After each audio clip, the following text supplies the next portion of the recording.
We are now joined by a former senior official at the National Security Council under the Trump administration, Rich Goldberg. Mr. Goldberg, I mean, I'm not sure if you heard that conversation there, but do you think as you watch what's happening in Ukraine, do you see a sense of momentum maybe shifting in this a bit?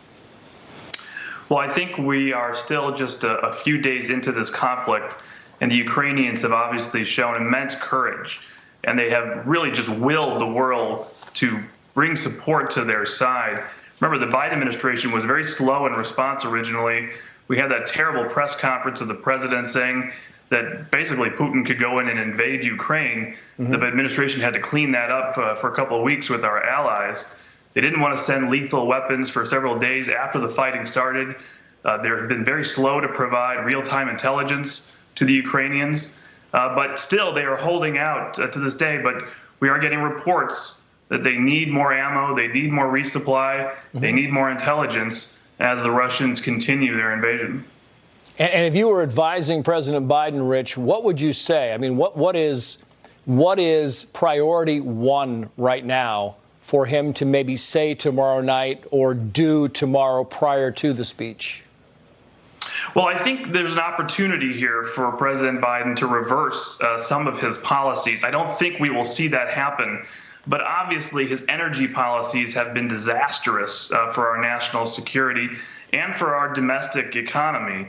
When you have a policy to sanction American energy, but before Iranian energy, before Russian energy, and then you get into a crisis like this, having frayed your relationship with Saudi Arabia and other oil producers around the world, having frayed your relationships with key allies, you get into this position where we need to break Europe's dependence on Russian energy. Mm-hmm. We need to go all in on our sanctions to maximize the pressure on Putin.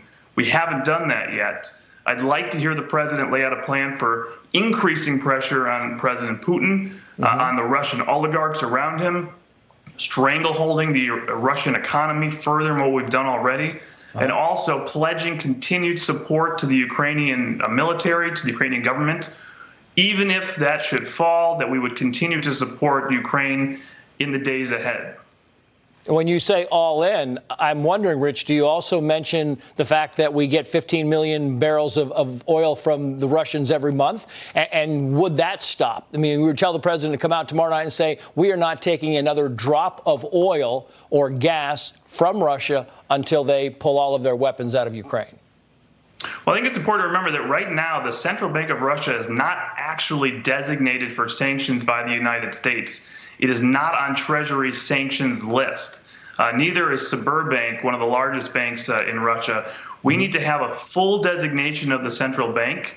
We need to stop this exemption for energy trade. You can put all the money for energy into escrow accounts to ensure that Vladimir Putin can't get access to it. And we need to have the SWIFT system in Europe disconnect the central bank, Sberbank, and other banks throughout mm-hmm. Russia.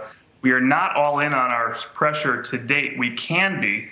I'd like to hear him go there. But I'd also like to hear him lay out a plan for the future. What is our plan to continue to build up NATO? What is our plan to deter Russia over the long term? This is a threat that's not going to be just today and tomorrow, but over the many weeks, months, and years to come. You get the feeling the West originally, Rich, didn't think that Ukraine could stand its ground, and now after 6 days they believe maybe they can, and then things are changing because of that. I do get the sense that the White House had sort of originally conceded that Ukraine was going to fall into Russia's hands. I think when you saw the hesitation to go all in on sanctions originally, the White House was fighting the sanctions they've already rolled out. The hesitation to provide lethal assistance all the way up until Friday night, they were opposed to doing that. They are still hesitating on intelligence because of some internal squabbles in the administration. So, yes, I think that they completely underestimated the will of the Ukrainian people to fight. But now that Ukraine is standing there, we need to come to their aid. We need to work with the Europeans to do that. And we need to go all in on pressure on Vladimir Putin. Yeah. And I got to imagine if, a year ago that they had implemented sanctions and if months ago they had sent those weapons, those lethal weapons, if the game would be even more fair, the war would be even more fair. Rich, thank you so much for coming on. We appreciate it.